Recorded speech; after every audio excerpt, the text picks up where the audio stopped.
Abra sua Bíblia junto comigo, seja no seu smartphone ou na sua Bíblia de papel, em Marcos, capítulo 7.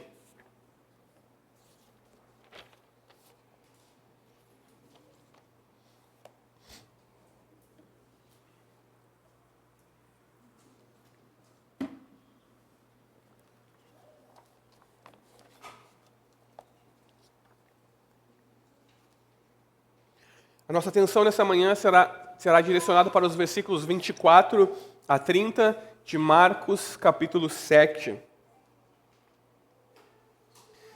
Pela graça de Deus, já estamos quase na metade do capítulo 7, quase chegando à metade do Evangelho de Marcos, capítulo 8. Ainda faltam alguns capítulos, muitos versículos para expormos todo esse belíssimo Evangelho e aprendermos mais de Jesus, nosso Senhor e Salvador. Marcos 7, versículos 24 a 30, diz assim a palavra de Deus. Levantando-se Jesus, saiu dali e foi para as terras de Tiro e Sidom. Tendo entrado numa casa, não queria que ninguém soubesse onde ele estava. No entanto, não pôde ocultar-se, porque uma mulher, cuja filhinha estava possuída de espírito imundo, logo ouviu falar a respeito de Jesus. Ela veio e se ajoelhou aos pés dele. Essa mulher era estrangeira, de origem sírio-fenícia, e pedia a Jesus que expulsasse o demônio da sua filha. Mas Jesus lhe disse: deixe primeiro que os filhos se fartem, porque não é correto pegar o pão dos filhos e jogá-lo aos cachorrinhos. A mulher respondeu a ele: Senhor, os cachorrinhos, debaixo da mesa, comem das migalhas das crianças. Então, Jesus disse à mulher: por causa desta palavra, você pode ir. O demônio já saiu da sua filha. Quando a mulher voltou para casa, achou a menina sobre a cama, pois o demônio tinha saído dela. Até aí, meus irmãos. Que o Senhor abençoe a pregação da sua palavra. Amém? Após o episódio da controvérsia que nós vimos na semana passada entre os fariseus e os escribas vindo de Jerusalém, sobre os assuntos de pureza e impureza e da tradição oral, Jesus, ele decide deixar a região da Galileia e iniciar uma longa jornada em meio aos gentios, na região de Tiro e Sidom, ao norte da terra de Israel, onde hoje ficam o Líbano e a Síria. Marcos, ele intencionalmente coloca esse relato aqui dessa mulher sírio-fenícia logo após o confronto de Jesus com os escribas e fariseus a respeito da tradição dos anciãos e questões de pureza e impureza. Ele faz isso de forma intencional e deliberada. Porque o encontro de Jesus com a mulher sírio-fenícia, representa um contraste marcante com a controvérsia que nós vimos anteriormente sobre pureza e impureza. A história anterior girava sobre isso. Homens preocupados com a lei, com rituais externos, com coisas externas para não se contaminarem. A presente história diz respeito a uma mulher gentia que não poderia, que não tinha a lei e nem coisa alguma a seu favor. A tradição dos líderes religiosos pressupunha que somente por meio da observância da sua tradição, da lei oral que eles tinham, era possível ter uma correta interpretação de Moisés e alcançar a salvação. Agora, nessa história, Marcos mostra que uma gentia pagã pode encontrar em Jesus o que a tradição dos líderes religiosos considerava de forma errada, que só poderia ser encontrada na tradição e na interpretação deles.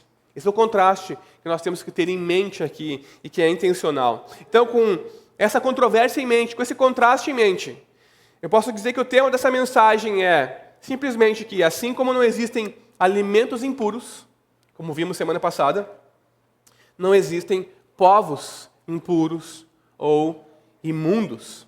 Jesus veio para salvar pessoas de todos os povos. Eu quero conversar a respeito dessa verdade a partir de 2 pontos principais. Então, o primeiro ponto é uma afirmação surpreendente de Jesus. Versículos 24 a 27.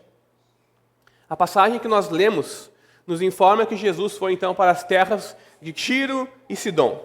A última vez que Tiro e Sidom é mencionada no Evangelho de Marcos foi no capítulo 3, quando Jesus estava à beira-mar da Galileia, curando muitas pessoas e ensinando muitas pessoas. A multidão era tamanha que Jesus teve que pedir para os seus discípulos terem um barquinho separado para que ele pudesse escapar à medida que as multidões vinham e apertavam ele.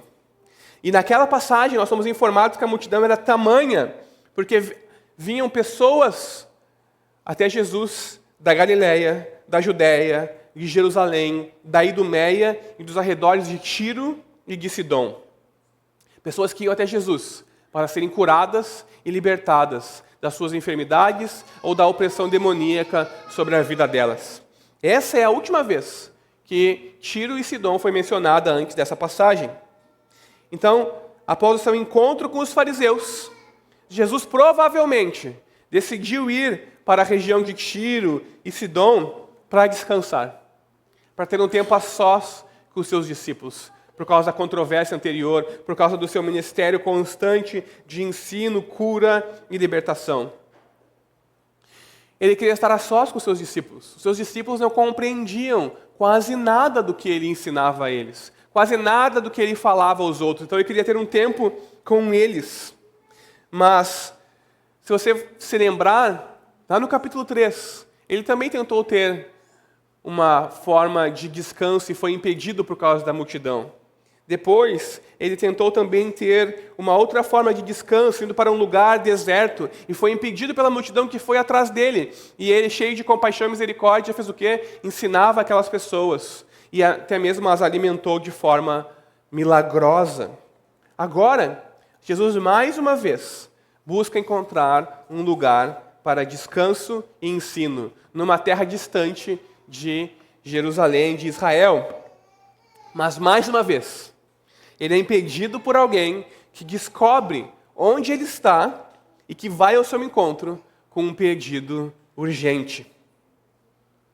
Nós somos informados que uma mulher descobre que Jesus estava na região dela e também a residência onde ele estava. Percebam a persistência dessa mulher.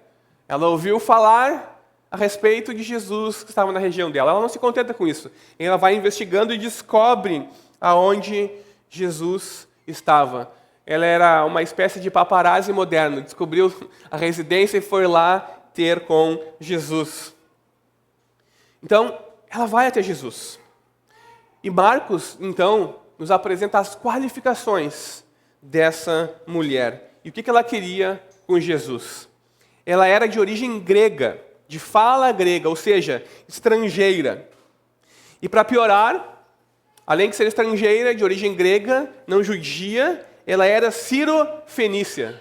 Se você se lembrar da Síria e da Fenícia no Antigo Testamento, você vai se lembrar que ela pertencia a um povo pagão.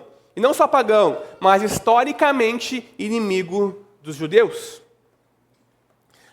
As qualificações daquela mulher é que ela tinha tudo contra ela. Ela era mulher, ela era gentia, e ainda por cima, a filha dela tinha um espírito imundo. Da perspectiva judaica, dentre todas as pessoas que se aproximaram de Jesus, essa mulher é quem tinha todas as probabilidades contra ela. Até mais do que o leproso que se aproximou de Jesus e implorou por purificação. Porque pelo menos aquele leproso era judeu e pertencia ao povo de Israel, ao povo da aliança. James Edwards, comentando essa passagem, ele diz o seguinte, abre aspas, até mesmo o publicano Levi deve ter franzido o senho diante dessa mulher, que tem a coragem e a ousadia de pedir a Jesus que expulsasse de sua filha o demônio. Fecha aspas. Levi era o exemplo típico de pecador, publicano. Até ele deve ter olhado para aquela mulher e franzido o senho. Não, você não, já é demais. Gentia, pecadora, de um povo inimigo. Os discípulos, eles ficam impacientes com ela, porque ela começa a chamar por Jesus. Nós vemos isso no relato paralelo do Evangelho de Mateus, no capítulo 15. E eles querem que Jesus a mande embora. Eles não querem que Jesus tenha contato com ela. Mas mesmo assim, todos estão atentos para ver como Jesus vai responder a essa mulher. Porque a essa altura os discípulos já sabiam que Jesus era uma caixa de surpresa em relação ao contato com os outros. Talvez você se lembre que a última vez que alguém tinha se prostrado aos pés de Jesus, pedindo que a sua filha fosse curada, foi um líder religioso de uma sinagoga chamado Jairo. Qual foi a resposta de Jesus quando Jairo se prostra aos pés de Jesus e implora para que ele cure a sua filha? Jesus imediatamente vai com Jairo. Mas agora, nessa passagem, nesse episódio, para a surpresa de todos, Jesus parece não se comover com o pedido dessa mulher, com o pedido desesperado dela. Senhor, cura a minha filhinha, liberta a minha filhinha que está dominada por um espírito imundo. Pelo contrário, Jesus ouve essas palavras repetidamente e parece insensível ao seu clamor. E para ajudar, ele responde com uma parábola para aquela mulher. Uma parábola que tem um tom, no mínimo, ofensivo. Ele diz o seguinte: mulher, deixe primeiro que os filhos se fartem, porque não é correto pegar o pão dos filhos e jogá-lo aos cachorrinhos. É dessa forma que Jesus responde à necessidade desesperada daquela mulher. Senhor, cura a minha filhinha. Senhor, liberta a minha filhinha, porque ela está possuída por um espírito imundo. Jesus olha para ela e, por meio da sua parábola, ele chama ela de cachorrinho. Ele a considera um animal, alguém menos que humano, alguém indigno. Essa cena perturba o nosso senso de justiça. Até agora, Jesus ajudou todo mundo. Todos que vinham a Ele com fé, Ele atendia o seu pedido. Essa cena perturba o nosso senso de justiça.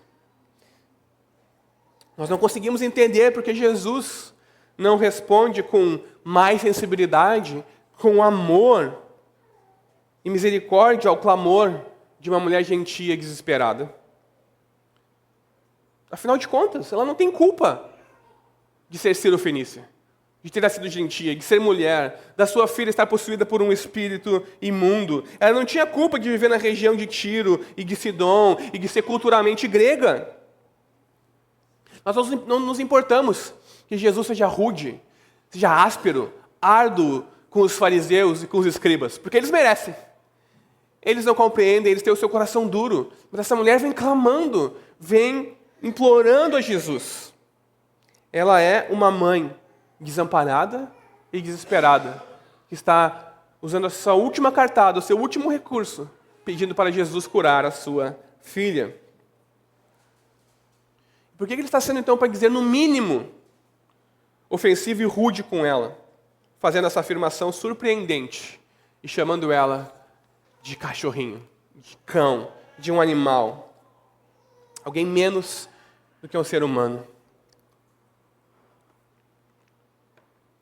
Bom, precisamos de algumas explicações aqui, porque à primeira vista as coisas não parecem muito certas com a passagem que nós lemos.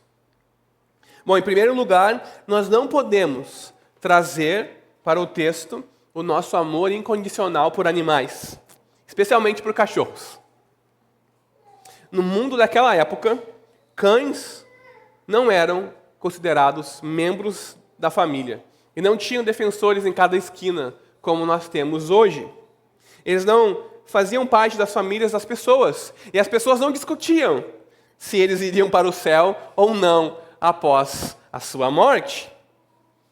Então a gente tem que ter em mente isso. Cães no mundo antigo eram mais como que animais de rua, como nós temos muitos aqui hoje também, que reviravam lixo, que comiam carniça e faziam coisas que eram contrárias à cultura e lei dos judeus.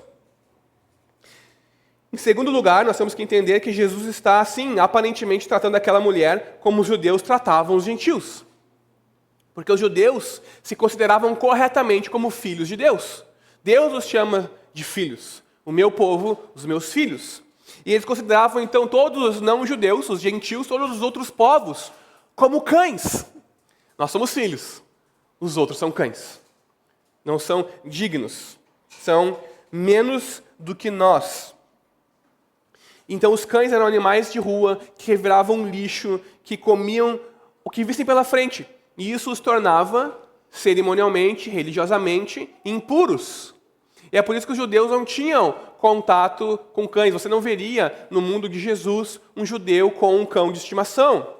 Se você já viu em alguma série, algum judeu com um cão de estimação está cronologicamente equivocado. Né? É algo inserido ali por causa do nosso amor aos animais. Então, essa era uma distinção tradicional entre judeus e gentios. Os judeus se consideravam superiores, filhos de Deus, e os gentios como cães, como menos que gente. É claro que essa distinção era interessante por parte dos judeus. Os gentios não gostavam muito dela, obviamente. Então, dessa forma, parece que Jesus está agindo de acordo com um preconceito comum da sua época ao lidar com essa mulher. Era como se ele estivesse insultando aquela mulher ao chamá-la na sua parábola de cachorrinho. Porque ela não pertencia à classe dos filhos, mas sim dos cachorrinhos. Qual é a intenção de Jesus com essa parábola? A parábola de Jesus para a mulher Ciro-Fenícia tinha a intenção de demonstrar que Israel tinha precedência sobre os gentios. Jesus é o Messias dos judeus. Jesus é o Salvador dos judeus. Ele veio para os judeus. Mateus vai nos dizer que ele tinha vindo apenas para as ovelhas perdidas da casa de Israel, ou seja, todo Israel. Apenas para eles. Na parábola, os filhos aqui à mesa são os judeus. Os cachorrinhos são os gentios, que não são filhos, que não estão à mesa, mas estão ao redor. E o pão é a obra de salvação que Jesus estava realizando. As curas, a libertação, o reino de Deus vindo até nós por meio de Jesus. Então, o que Jesus está querendo dizer com essa parábola, se nós entendermos esses elementos da parábola? Ele quer dizer que os judeus, sim, tinham a preferência e que a obra de salvação que ele estava realizando era especialmente direcionada a eles. Ele estava lá de férias, descansando. Ele estava lá com um outro motivo. Isso significa que aquela mulher não tinha direito nenhum de ir até ele e pedir que a sua filha fosse curada e libertada. Porque assim como os cachorrinhos não têm direito nenhum de pedir ou sobre o pão dos filhos, se os filhos não jogarem um pão ou não cair alguma migalha quando eles comem à mesa.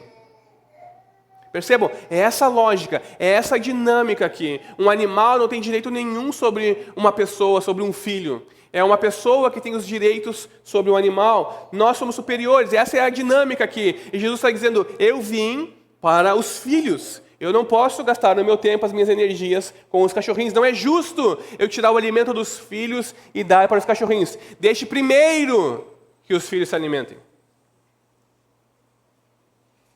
À primeira vista, o que Jesus diz àquela mulher pode nos causar revolta. Nos fazer ficar boquiabertos com a falta de compaixão de Jesus. Só porque ela não era judia. Só porque ela era gentia. Será que ele não pensou em nenhum momento na filha dela? Será que ele não teve compaixão? Ou quem sabe essa passagem nos faça pensar sobre quem Jesus é de fato. Até agora ele pareceu um cara tão legal, gente boa, o tio da galera. Mas agora ele parece rude, chamando alguém de cachorrinho, chamando uma mulher de cão, ainda mais nas circunstâncias dela que estava implorando e pedindo por misericórdia e cura da sua filha. Isso não é nada louvável. Talvez a gente tenha que repensar quem é Jesus de fato. Mas a verdade, a mulher faz algo louvável que nós não fazemos. Mas antes disso, a parábola não é uma ofensa. A parábola não é uma crítica à etnia daquela mulher. A parábola não é algo que está inferiorizando a mulher, dizendo que ela não vale coisa alguma. Na verdade, a parábola de Jesus é um convite e uma provocação para que aquela mulher demonstrasse a real intenção do seu coração, para que a fé viesse à tona. O que Jesus estava fazendo era testar a fé daquela mulher. Ele estava provocando aquela mulher a fé. A parábola de Jesus era uma provocação para ela. Não é certo dar o alimento dos filhos para os cachorrinhos. Deixe primeiro que os filhos se alimentem. Então, esse dito de Jesus é surpreendente. Nos deixa boquiabertos, em choque. Como assim? Nós esperávamos que ele fosse curar essa filha e atender o pedido dessa mulher. Mas por mais incrível, por mais assombroso que seja o dito da parábola de Jesus, mais incrível ainda, mais assombroso ainda, é a resposta daquela mulher à afirmação surpreendente de Jesus. Ela compreende a parábola de Jesus. Ela compreende o ponto de Jesus com a sua parábola. Ela compreende que não tinha direito nenhum, que ela era como os cães. Ela compreende o que Jesus estava querendo dizer. Mas ela faz mais do que compreender. Ela responde Jesus com um aumento da própria parábola de Jesus. Isso me leva aqui ao meu segundo ponto nessa manhã. Uma surpresa gloriosa.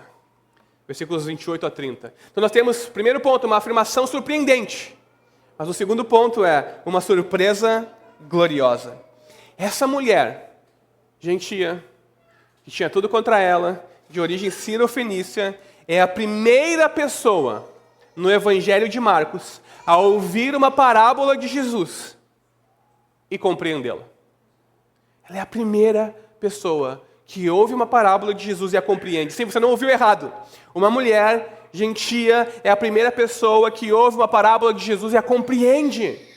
Nem os seus discípulos, que passavam 24 horas por dia, 7 dias por semana, 30 dias por mês com ele, ouviam suas parábolas e não compreendiam, tinham que pedir que ele explicasse a eles depois a sós. Os fariseus, os mestres da lei, aqueles que explicavam a Escritura aos outros, ouviam Jesus e não compreendiam. Mas uma mulher simples, que não pertencia ao povo de Deus, é a primeira pessoa a ouvir a parábola de Jesus e a compreender. Mas não somente isso. Essa mulher vai além da compreensão e responde Jesus de dentro da parábola, com a própria parábola que Jesus utilizou para falar com ela. A breve parábola dos filhos dos cães à mesa desvela para ela o mistério do reino de Deus. Nós temos aqui um magnífico exemplo de fé. Ela encontrou-se com Deus e lutou com Ele de dentro da parábola.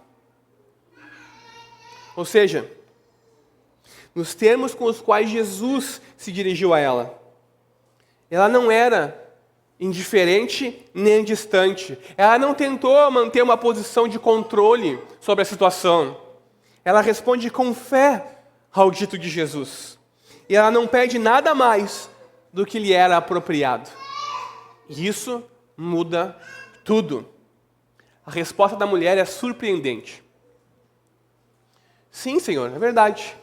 Mas os cachorrinhos, debaixo da mesa, comem das migalhas das crianças. Ao responder Jesus de dentro da parábola, a mulher demonstra com a sua resposta que os cachorrinhos não precisavam esperar que os filhos se fartassem, para que somente então pudessem ser alimentados, que era o que Jesus estava insinuando com a sua parábola. Ele veio para os judeus, ele precisava ministrar a eles, somente então, depois chegaria o tempo onde o evangelho alcançaria os gentios. A mulher está dizendo que, na verdade, Senhor, os cachorrinhos debaixo da mesa comem ao mesmo tempo que os filhos, quando as migalhas caem. Eles também se alimentam, eles não precisam esperar até o final. Ela estava dizendo algo mais ou menos como que, sim, Senhor, os filhos devem se fartar, mas que seja permitido que os cachorrinhos sejam alimentados das migalhas. Não vai faltar pão para os filhos, e os cachorrinhos podem se alimentar. Percebam que a mulher não argumenta que a sua necessidade a torna uma exceção. Mas, Senhor, eu sou um cachorrinho, mas a minha filha está endemoniada, ela precisa urgentemente de libertação. Não, ela responde Jesus de dentro da parábola, ela reconhece a sua condição. Indigna e humilde de cachorrinho, de menos que filho. Mas pela fé ela percebe que os cachorrinhos podem se alimentar ao mesmo tempo que os filhos. Aquela mulher, ela não questiona os caminhos da eleição e justiça divina, dizendo que são injustos. Aquela mulher não pensa de si como uma exceção, ou que tinha o direito às misericórdias garantidas a Israel somente. Ela reconhece a precedência de Israel, ela reconhece, mas ela diz, os cachorrinhos também podem se alimentar junto. Meus irmãos, aqui nós temos um eco do Antigo Testamento. O primeiro eco do Antigo Testamento que eu quero mencionar nessa passagem, que é a luta de Jacó com o anjo do Senhor em Gênesis 32. Da mesma forma que Jacó, a mulher agarra-se ao Senhor, sem abrir mão daquilo que ela pedia a Ele. Ela luta com Jesus e vence o Mestre no debate e sai abençoada. Vejam, todos os líderes religiosos, todos os mestres e escribas que vinham até Jesus, ninguém conseguia debater com ele. Mas Jesus intencionalmente perde um debate para uma mulher gentia, suplicando para a sua filhinha, para que ela saísse abençoada. Ela é uma espécie de Jacó do sexo feminino. Ela agarrou o Senhor e só o soltou quando ele a abençoou. Então, o que aparentemente é uma derrota para Jesus, e algo completamente inesperado nos evangelhos, nós não vemos Jesus perdendo nenhum debate, nem sendo amarrado nas artimanhas dos outros. O que aparentemente é uma derrota para Jesus, é uma vitória para o reino de Deus. Aquela mulher, cheia de fé, sabia que apenas uma migalha do pão da vida seria suficiente para libertar a sua filhinha do poder demoníaco que a atormentava. Ela sabia que Jesus tinha poder para curar a sua filha. E nem mesmo a sua posição aparentemente inferior abalaria a sua confiança em Jesus. Ela reconhecia o privilégio de Israel. Contudo, também percebe que a graça de Deus pode ser dada livremente a todos que pedirem, inclusive os gentios. Segundo eco do Antigo Testamento nessa passagem. Nós vemos em 1 Reis 17 a história de uma viúva de Sarepta. Sarepta ficava na região de Tiro e Sidom. E essa mulher tem o seu filho morto e ela perde tudo o que ela tinha. Mas o profeta Elias, por meio de Deus, ressuscita aquela criança e restitui a ela o seu filho. Agora, nós temos outra mulher de Tiro e de Sidom, que pela fé tem a sua filha liberta e completamente livre do demônio. Percebam, mais um eco do Antigo Testamento aqui. A resposta inteligente da mulher, bem como a sua fé em Jesus, mudam drasticamente o rumo dos acontecimentos. Ela demonstrou o tipo de fé que é capaz de receber o milagre. E o que acontece então? Jesus simplesmente diz que a sua filhinha tinha sido liberta, que ela estava já livre do demônio. Nenhuma palavra de cura é proferida. Jesus não se levanta para ir até a filhinha daquela mulher para expulsar o demônio. Ele não profere nenhuma bênção sobre aquela mulher. Ele simplesmente a manda ir embora, para sua casa, porque o demônio já havia deixado a sua filhinha. E o que a mulher faz? Ela continua agarrada em Jesus. Não, agora você vai comigo, para que eu garanta que realmente a minha filhinha está curada. Mais uma vez, em um ato de fé, cheia de coragem, ela obedece à ordem de Jesus, se levanta e vai para a sua casa. No mundo antigo não tinha smartphone, ela não podia mandar uma mensagem para quem estava com a sua filha para saber se verdadeiramente o demônio já tinha sido curado, se o ataque já havia passado. Ela tem que crer na palavra de Jesus e ir embora. Ela não fica insistindo que Jesus vá com ela. Ela aceita a palavra de Jesus. Ela vai embora com fé, assim como ela veio com fé até Jesus. Nós somos então informados que, ao chegar em casa, ela encontra sua filhinha deitada sobre a cama e livre do espírito imundo que a atormentava. A fé daquela mulher em Jesus fez com que a sua filhinha fosse curada. Percebam aqui que Jesus responde que por causa da fé daquela mulher, da palavra de fé, da resposta de fé que ele deu a ela, ele havia curado a sua filha. A fé da mulher Ciro-fenícia, certamente, é um dom de Deus aqui. Como gentia, talvez ela não tivesse todo o contexto necessário ou a sofisticação para compreender as sutilezas da lei de Deus, a tradição dos judeus, a compreensão entre Israel e os gentios, filhos e cachorrinhos. Mas pela fé, ela compreende o que Jesus estava dizendo e responde de dentro da parábola. Não é a capacidade ou o conhecimento daquela mulher que importam aqui. É a fé dela em Jesus. Não era a condição exterior dela que importava, aparentemente impura, aparentemente cerimonialmente contaminada. Não era nada externo, mas o coração daquela mulher derramado a Jesus, demonstrando fé genuína. E percebam também a demonstração de poder de Jesus aqui. Ele não precisou ir até a filhinha daquela mulher para curar ela, libertar ela. Ele não precisou dizer nenhuma palavra mágica. Ele não precisou fazer nenhuma espécie de ritual para que o demônio fosse expulso. Ele simplesmente falou só com aquela mulher: você pode ir embora. O demônio já deixou a sua filha. Ele não dá nenhuma ordem, nem nada. Perceba o maravilhoso e o tamanho do poder de Deus agindo por meio de Jesus, o Filho de Deus, Deus encarnado. Isso são boas notícias para nós hoje. Se você se encontra em uma situação parecida com a daquela mulher, precisando desesperadamente de um milagre ou de uma direção de Deus para a sua vida, essa passagem é um encorajamento para você. Não importa a sua condição, não importa a sua capacidade de compreensão ou falta dela, não importa se você é aparentemente impuro aos olhos dos outros, não importa se você não nasceu num berço cristão e não foi catequizado desde a mais tenra idade, não importa se você entrou hoje aqui sem saber o que aconteceria. Tudo o que importa é a fé em Jesus. Se você se prostrar aos pés de Jesus em fé, Ele ouvirá você e responderá a você. Talvez a resposta, como a parábola que Jesus dá à mulher, não seja exatamente aquela que você estava esperando. Mas Ele vai responder de acordo com o melhor dele para você.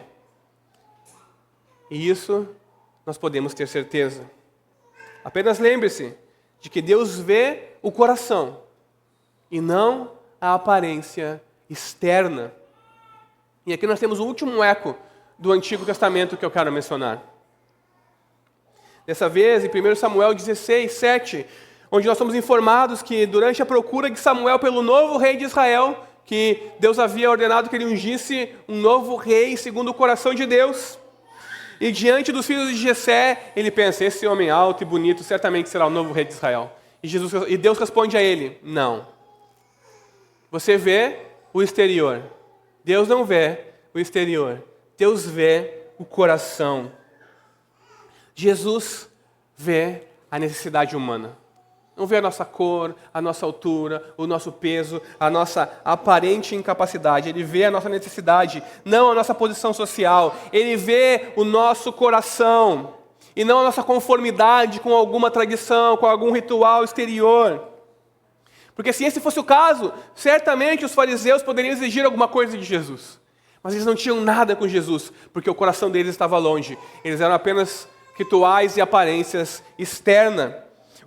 Mas o coração daquela mulher, de forma contrária, e apesar dos muitos obstáculos, tinha fé genuína. Ainda que as suas credenciais fossem erradas. Ela tinha fé genuína. E com Jesus, é isso o que importa. Para concluir, meus irmãos, eu quero encorajar você a seguir o exemplo dessa mulher nessa passagem e se aproximar de Jesus com fé. É importante que a gente perceba que aquela mulher tinha tudo contra ela. Então ela se torna um exemplo de como devemos nos aproximar de Deus. Um exemplo de como a verdadeira fé se aproxima de Deus. Porque nós também temos tudo contra nós. Nós também somos gentios, nós também estamos sujos por causa do pecado, nós também estamos sem Deus. Mas como aquela mulher, podemos nos aproximar de Deus. E podemos seguir o seu exemplo de fé verdadeira ao se aproximar de Jesus. Eu quero que você se pergunte por um momento: o que nessa história teria ofendido você? E como você teria respondido a Jesus? A nossa resposta revela muito sobre nós mesmos. Talvez você dissesse: se é assim que Ele me trata, se é assim que Ele pensa sobre mim, eu nunca mais vou procurá-lo e pedir ajuda. Cachorrinho eu?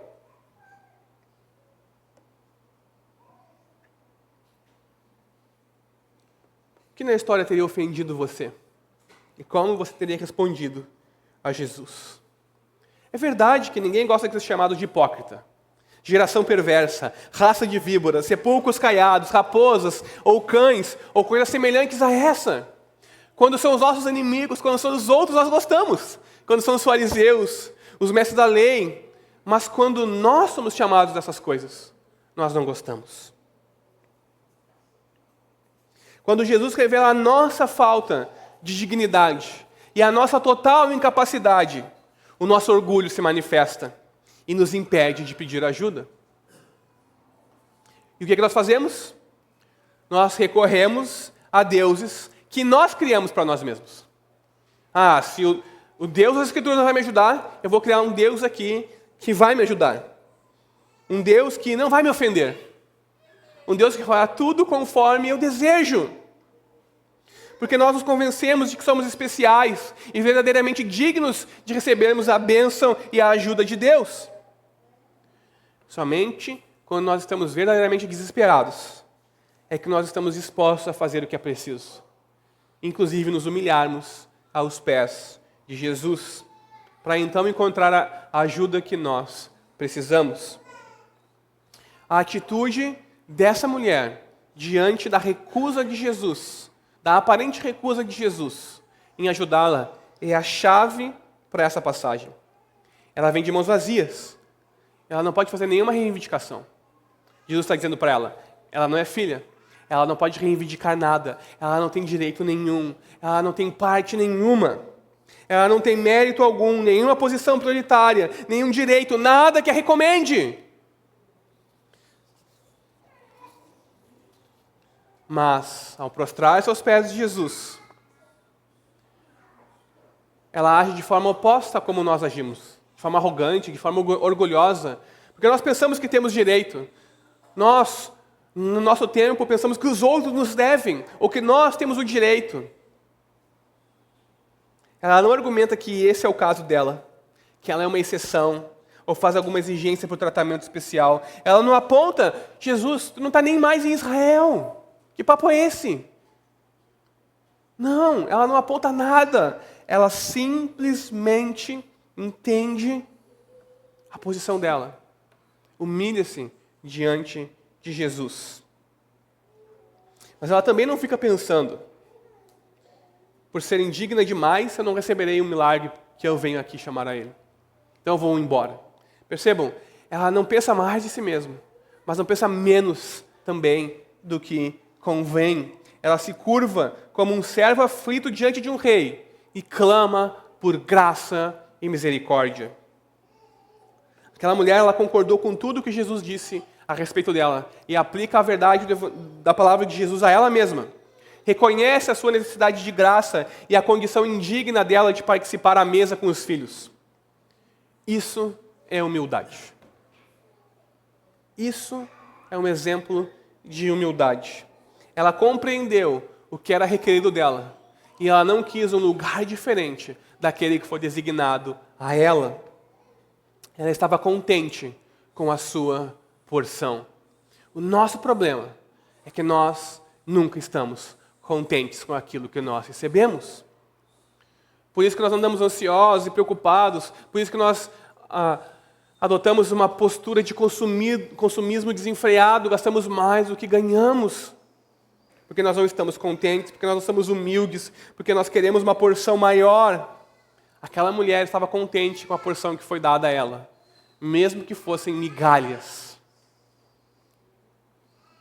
Essa mulher e a sua passagem é uma provocação para nós, para a nossa época cheia de bens e de coisas.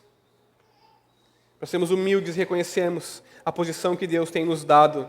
É uma provocação para reconhecermos a nossa pequenez e a nossa necessidade de graça, misericórdia e generosidade de Deus. É um chamado para não andarmos à força do nosso braço, mas nos humilharmos diante de Deus que tem poder. A boa notícia do Evangelho é que eu e você, hoje, não precisamos mais ser como cães e ficar fora da mesa dos filhos. Pela fé, podemos nos tornar filhos e filhas de Deus por causa do que Jesus fez na cruz. Mas precisamos reconhecer a nossa necessidade dele e a nossa falta de mérito ou dignidade. Precisamos compreender que há mais misericórdia em Jesus do que há pecado em nós. Precisamos compreender essas coisas, que não somos excluídos da mesa da comunhão com Deus. Gentios e cães, como eu e você, pessoas cheias de pecado, de ídolos nos seus corações. Eu e você somos convidados à mesa de Jesus, como filhos e filhas. E isso só é possível porque Jesus se fez pecado em nosso favor, se tornou impuro, para que nós que somos impuros pudéssemos ser purificados do nosso pecado e nos assentarmos à mesa como filhos e filhas. As boas novas do Evangelho é que você não precisa ter mérito algum, não precisa ser exteriormente correto para ser aceito diante de Deus. Na verdade, somente o que você precisa é de um Salvador maravilhoso. E você tem esse Salvador em Jesus. Você só precisa de fé nele. E somente nele, porque ele fez tudo o que jamais seríamos capazes de fazer. Ele viveu perfeitamente, aplacou a ira de Deus ao oferecer-se a si mesmo em sacrifício na cruz. E ao ressuscitar, comprovou que de fato é o Filho de Deus. Então, como a mulher sirofenícia, se aproxime dele na sua necessidade de purificação, de perdão, de graça, de misericórdia e de generosidade. Tenha fé nele, vá até ele, clame e você será atendido. Ele ouve você, ele não rejeita nenhum que vá até ele. Você pode encontrar a felicidade que você busca em todas as outras coisas que não vão fazer você feliz, em Jesus. Então somente arrependa-se e creia em Jesus para poder experimentar o poder transformador de Deus na sua vida. Jesus veio para pessoas como eu e você. Cães impuros, sem mérito, indignos. Mas que pela fé e pela obra dele podem se tornar filhos e filhas. Participantes do reino de Deus. Pessoas quebradas por causa do pecado, como eu e você, sim. Pessoas sem direção na vida, sem esperança, sem paz no mundo. Ele encarnou para proclamar as boas novas de que os propósitos soberanos de Deus e o plano de Deus de salvar o seu povo, por meio da vida, morte e ressurreição do seu Filho, estavam sendo cumpridos em Jesus. E essa salvação alcançaria todos, inclusive eu e você. Você pode fazer parte do povo de Deus pela fé. Não precisa ficar de fora. Pode ter um lugar à mesa como filho. Tudo isso de forma gratuita, somente pela fé em Jesus e por causa do que Ele realizou na cruz. Essa passagem tem um eco final também. Mas dessa vez não olhando para o passado, mas para o futuro. Existe um eco nessa passagem de uma outra refeição. Não de uma mesa com filhos e cachorrinhos, mas uma refeição em que Jesus parte o pão e reparte o vinho. É um banquete em que Jesus convida pecadores, como eu e você, a participar da mesa dele como filhos e filhas. E todos têm espaço nessa mesa do Salvador para o seu grande banquete. No banquete de Jesus, todos são convidados. E essas são boas notícias. Jesus diz: aquele que tem sede, venha. E quem quiser, receba de graça da água da vida. Ele é o pão verdadeiro que desceu do céu. E todo que se alimenta dele tem vida eterna, abundante, para todo o sempre. Jesus está disponível a você. Basta você reconhecer a sua necessidade, se humilhar e clamar por Ele, como aquela mulher. Amém? Vamos orar? Se você pudesse colocar de pé. Eu olho para a cruz e para a cruz